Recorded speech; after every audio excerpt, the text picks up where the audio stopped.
Hey y'all, so um today is super rough for me. I'm in a really bad space.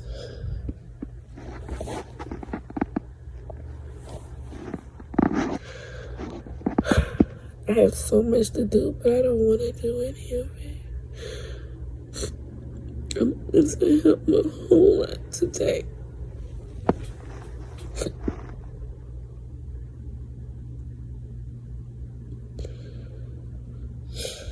I'm missing him a whole lot.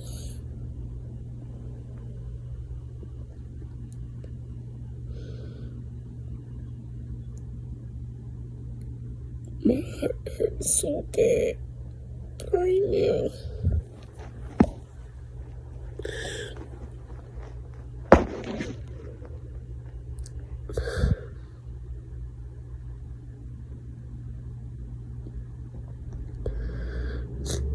I feel like it's just easier to just give up.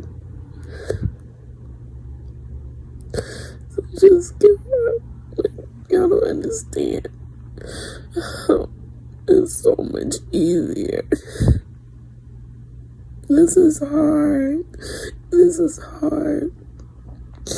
This is so hard. It literally takes everything out of me to just not swallow a whole pill bottle.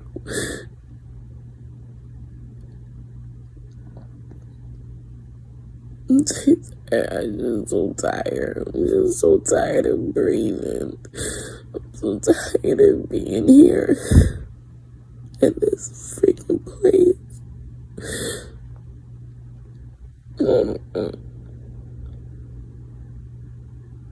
I gotta get up. I'm gonna clean.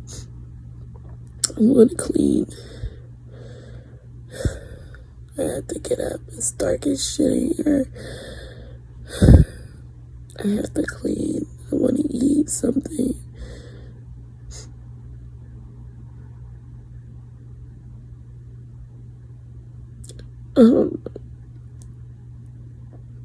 I need help. I need to go to a hospital. I need help.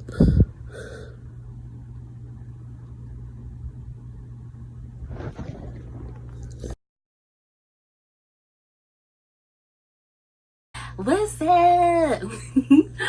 Welcome back to my channel. That is still so weird to say. Oh my god. Anyway, what's it? First and foremost, thank you to everyone that has been watching my videos. The people that did subscribe. It's really not about numbers for me. I'm really doing this to kind of help myself along with the grieving process, but also if there was anybody out there that I could possibly reach with the grieving process. So the numbers really don't matter to me, but shout out to everybody and thank you so much to everybody who is supporting me in this way. So I know I haven't done a video like this in a little while. A lot of the videos that you guys have been seeing has just been videos of me and my sister's shenanigans, the last couple videos. But I did want to just come and talk to you guys today about some things on a more serious note. So let's just get into it.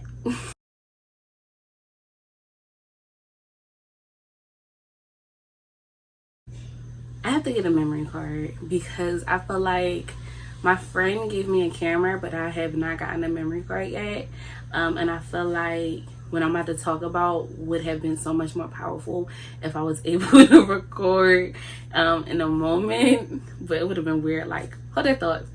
But anyway, the background story is I went to the hospital because I did something to my toe and it was like really hurting. And I thought it was an ingrown toenail, but it wasn't. It was just like infection somehow from me hitting it or cutting it or something. I don't know. But I text my boyfriend's mom, you know, and I was just like, you know, I'm gonna take you out. And I was like, she's like, how are you? And I was like, oh, I'm good. I'm at the hospital, but I'm okay, or whatever. So she was like, you know, what's going on? And you know, I was like, I'm gonna get some help. And she called me and she was like, what are you talking about? I'm like, you know, the things I've been thinking about, some things that I know is not healthy and it's not things that I want to think about, but you know, it's been on my mind a lot. And you know, I say, you know, every day I don't want to be here. Like every day I don't want to be here. It's getting better though, like these last 2 days, because this was a conversation from 3 days ago, I believe. Maybe it was 2 days ago, but I think it was 3 days ago. But I haven't had these thoughts since this conversation, or since this day. But you know, she was like, come to my house, leave the hospital, come to my house. And I didn't leave or whatever. I stayed because I was in toe pain. Right. So she called my grandma, and my grandma called me and was like, what is going on? Da, da, da, da, da, da. Okay, that's the backstory. But the point of me recording this video is the reason, the thoughts. So I've never been suicidal before. I feel like I do have depression, but it's a self-diagnosis, you know, that kind of thing. But I don't think I'm depressed in this moment, dealing with this. Depression is not my issue. Like, people would think you will have depressed moments and be and develop depression because of this, but no, I've not been depressed. But I have had suicidal ideations. Definitely, like, and it's not even funny. And it sucks because it's like you don't want to be here, or at least me. I didn't want to be here because it's easier to go than to feel this kind of pain. This is the worst pain I have ever felt in my life. Ever. I have broke bones. I mean, this has nothing on that, you know? So it was an escape. And I think in some of my previous videos, you know, I said that I did a lot of running. I've been running. And that was just another form of me wanting to run away from the pain. Not wanting to deal with that pain. But then it's also the idea that I just want to be with him. You know, I need to get to where he is. And do I know if doing that I'm going to get there? No, I don't know. But I'm going to try. You see what I'm saying? So it was two things. It was, you know, I want to drive my car into a tree because I don't want to feel this anymore, and because I need to be with him. And I realized, and not that it didn't take me long to realize, when I first started having these thoughts, probably through days after his funeral, I knew I needed help. I knew I needed to get help. It wasn't nothing that, you know, I thought was normal, because it's not normal, you know, especially when you are starting to feel like you can actually do it. You know what I'm saying? Like, for it to be a thought is one thing, but for you to, you know, actually be like, catch me on a real bad day and I can do it, you need help. So I get that. It's not, you know, oh my God, like, you need to get help. I do need to get help, and I am going to get help. But it's such a scary thing. Like, it's such a scary feeling to feel like someone still has so much power. Like, how another human life could have had so much power over yours. Like, when I was talking to my sister and my grandmom that night, you know, my sister was like, you know, I could tell she was getting upset because she's like, you know, how dare you? Like, I get it, but how dare you think, you know, like, he meant that much where you will want to leave me, you will want to leave, you know, all these other, everybody that like really needs you, like, and you know that they need you. Like, that's super selfish. And you know, I get it, and and you know, she's like, over, not saying like, you know, DJ wasn't anybody, but love can really make you do that. And then it's like, damn, like damn, you know, like,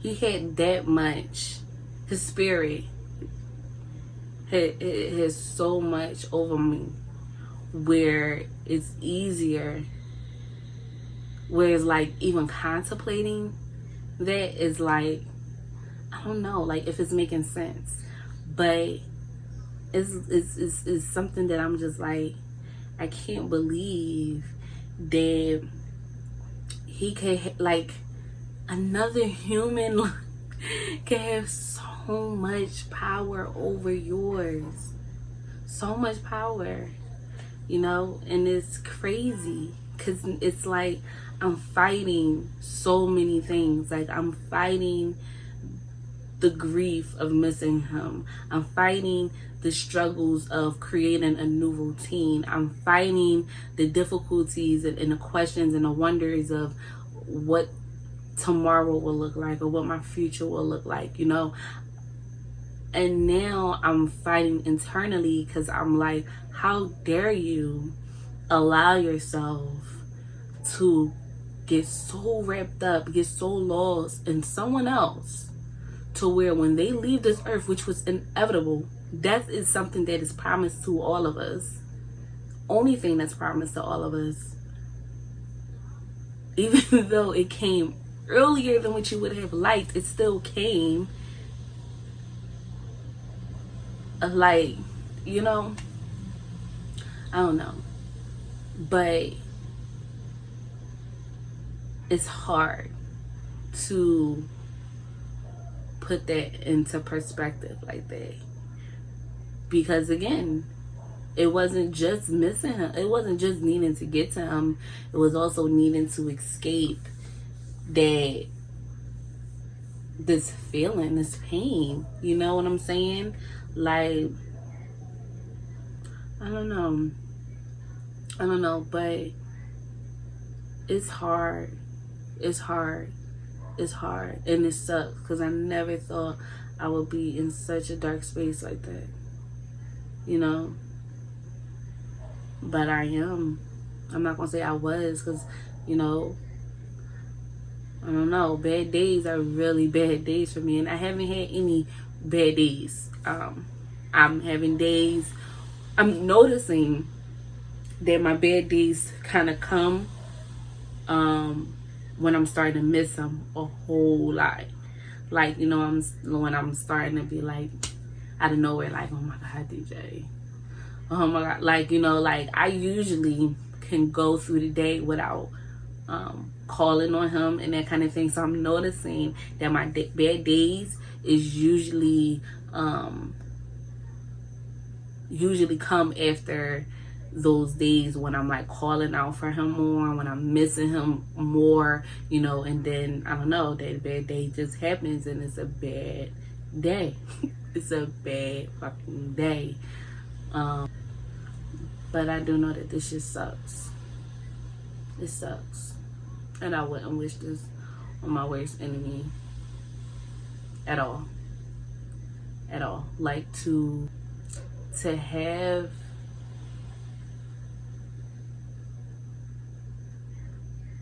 one of the greatest loves you could ever feel taken from you unexpectedly. It's like I can't even put into words if someone asks me to describe it. I think I would get offended if somebody asks me to describe it.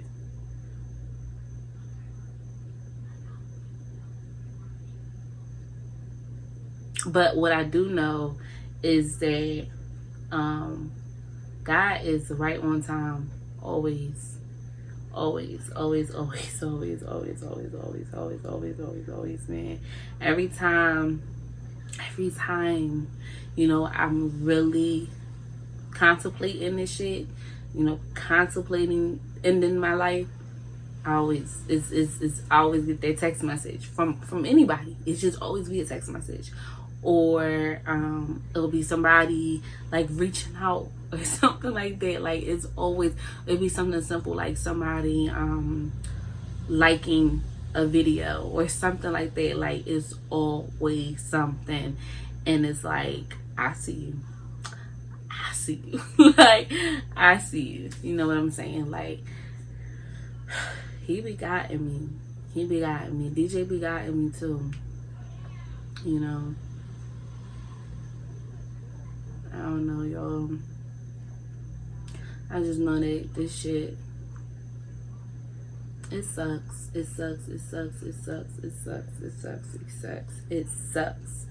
And for it to not even be 2 months yet, it's just like,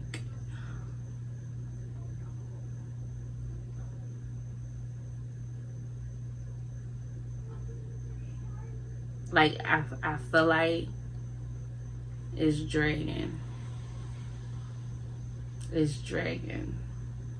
Like I just want to get to the next point in my life. Like I really just want it to become where, those bad days are very few in between.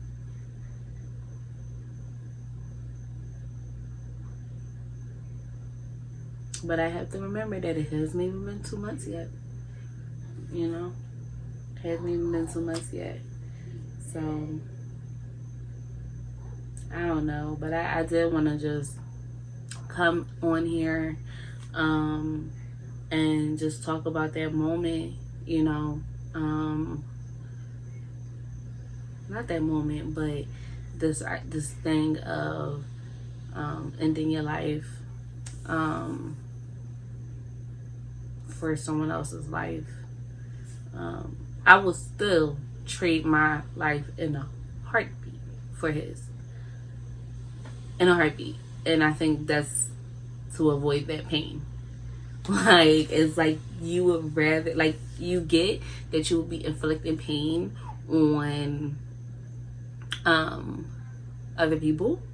But, humans are selfish beings. And in the same breath that I could say I wouldn't wish this on my worst enemy, I don't want to feel this, like, I don't know. But what I do know is that if you are experiencing if you are going through this journey with me on a personal level, meaning you are in a process of grief as well, and you're like, oh my God, like me too, like, oh my God, listen, you gotta keep going. You got to keep going. You have got to keep going. got to keep going. Like, ending your life is just not it. It's just not it. It's not it. It's not it. It's not it.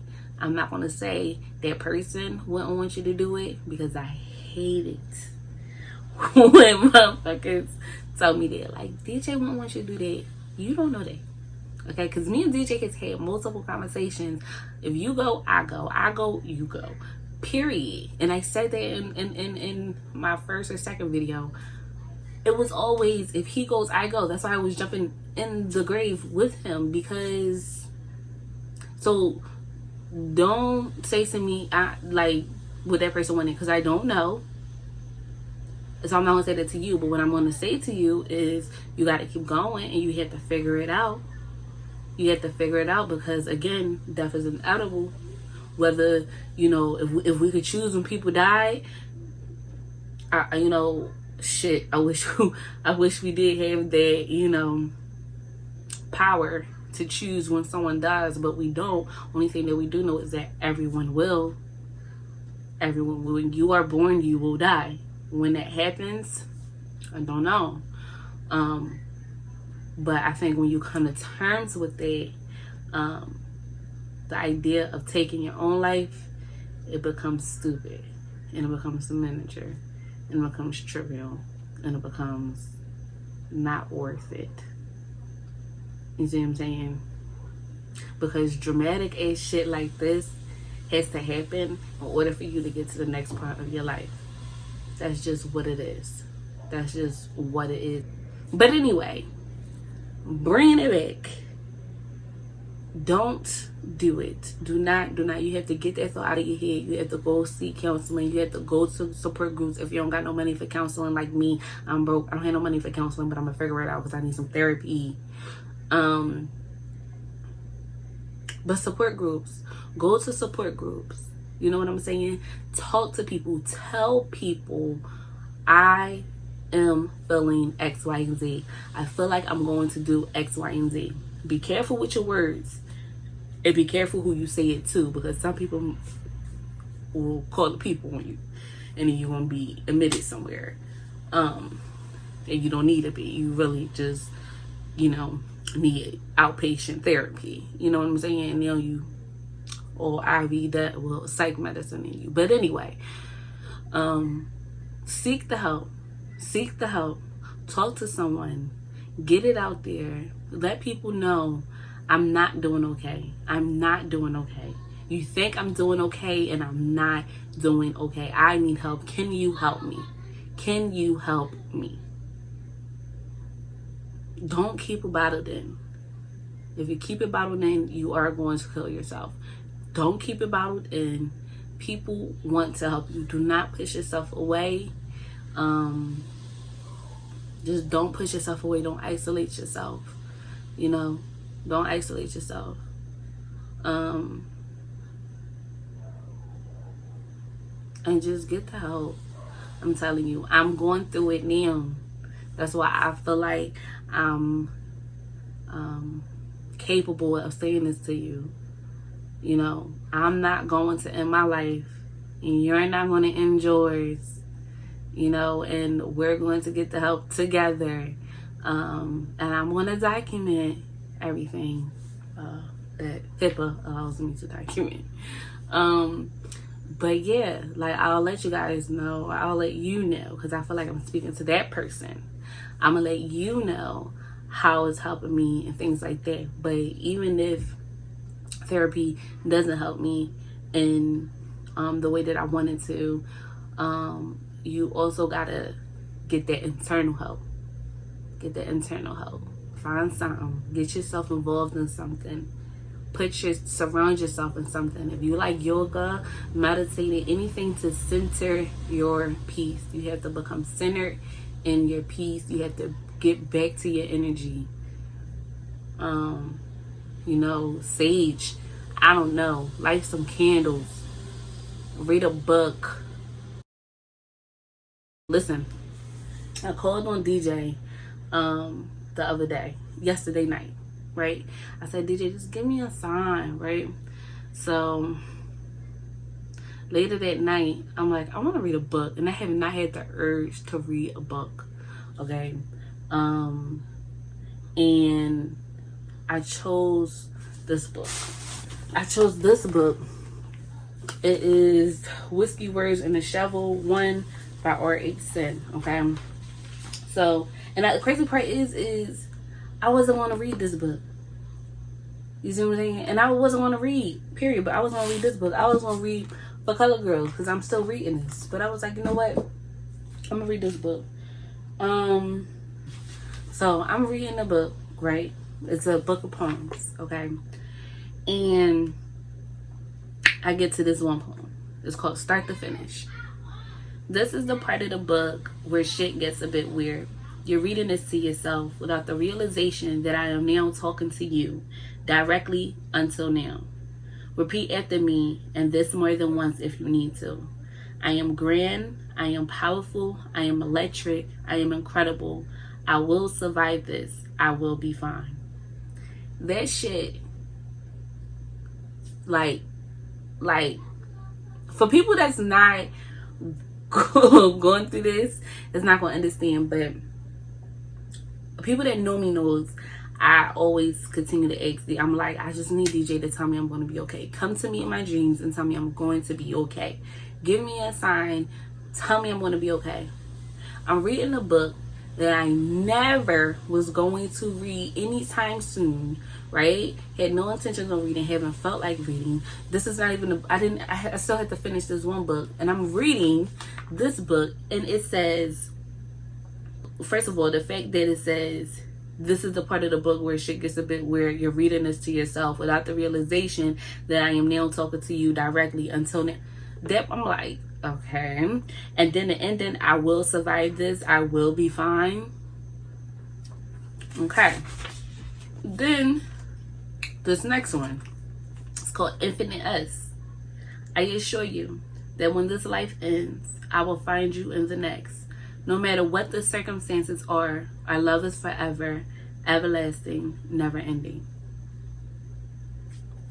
All right. 15. I sit here in the dark room on the 15th floor, the rain beating at my window. The city skyline becomes my nightlight. As I type these words at 11:13 p.m. on a cold Wednesday night, my heart breaks at the thought of you reading these words with a heavy heart. My heart breaks because you most likely picked up this book because your heart is hurting. You can't tell me. You cannot tell me that. And once I read that, I said, I'm not reading no more for the night. You cannot tell me that that was not DJ or God. One of them told me I needed to read that book that night. Yesterday night. You can't tell me. You're not going to tell me. And if you do try to tell me, I'm not going to believe you. Like, and I'm not going to want to hear it. Because I felt like he was talking to me. That's what gospel music do to you. That's why I'm not able to listen to gospel music on bad days. Because gospel music makes me feel like they're talking right to me. And then it makes you cry. But anyway, to wrap this all up, getting back to the point, I don't know if this is a part of grief. I feel like this feeling of not wanting to live without this person. I feel like it is a part of grief. But if you're anything like me, where it's becoming less of a thought and more of a reality, you need to get help. You need to seek the help, and you need to do it quick, because on one of those bad days, it's going to be easy to make a decision that you cannot take back. Death happens in a split second. So I'm going to continue this journey wherever this may take me. I pray that I'll be able to see DJ in the next life. But I don't know. I just want whoever is feeling the same way I am to find the strength somewhere.